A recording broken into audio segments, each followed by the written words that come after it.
My life in addiction was utter insanity, misery, chaos, and anything but peace. My name's Rory Slicker. I'm with the Desert Roadrunners in Palm Springs.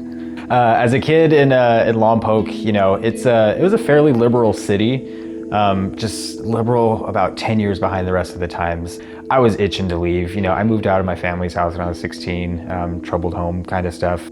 There's a funny YouTube video called Grinder the Musical, and it's like my life story. Kid moves from small town to the big city and all hell breaks loose. He had the big hair like I did too at the time, which was funny. With that came associating with people who could get me alcohol at a young age, and alcohol became a crutch. I became homeless for the first time. I got HIV. It allowed me to live a little bit more recklessly, and as a result of that, I fell into my addiction. My primary drug of choice was crystal meth, but honestly, anything and everything that could come by. If it was cocaine, great. If it was alcohol, if somebody had something to drink, I was drinking it. If it was something to help me sleep at night, benzos or what have you, then I was taking that. I was playing the chemist, right? Just trying to balance all of these emotions and feelings and behaviors that would come up as a result of using. The first time I came to the LA LGBT Center, I was already on meds, and I was taking meds that I was told were going to be good for me. And I got here and I said, look, I've been given X amount of months supply of these medications. Those are going to run out. And I need help. And everybody here was so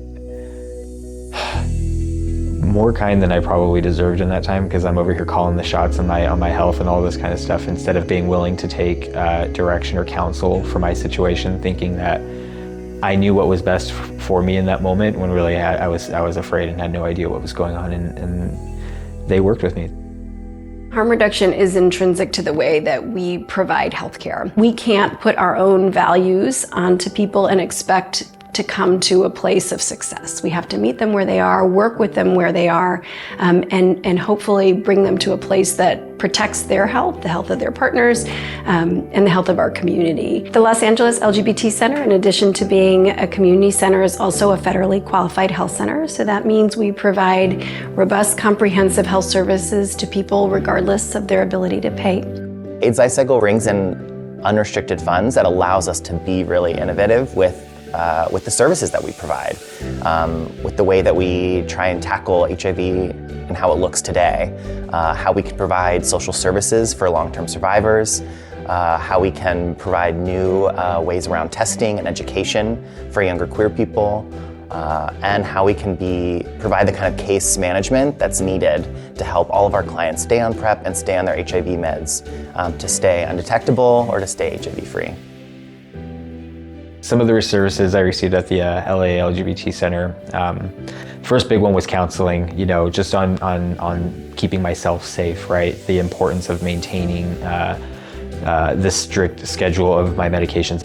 They got me on Medi-Cal. I got signed up with ADAP, so I didn't have to pay for any medications.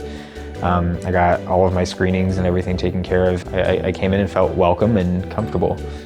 Especially talking about something like sex, like your sexual behavior, right? It was the first for me.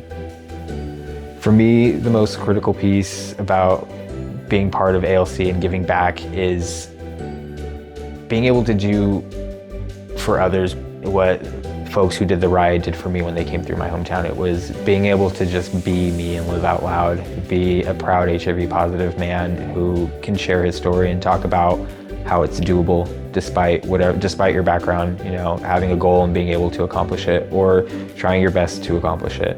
It's breaking the stigma, and it's providing education. It's being able to provide these services that the LGBT Center here offers, all of it.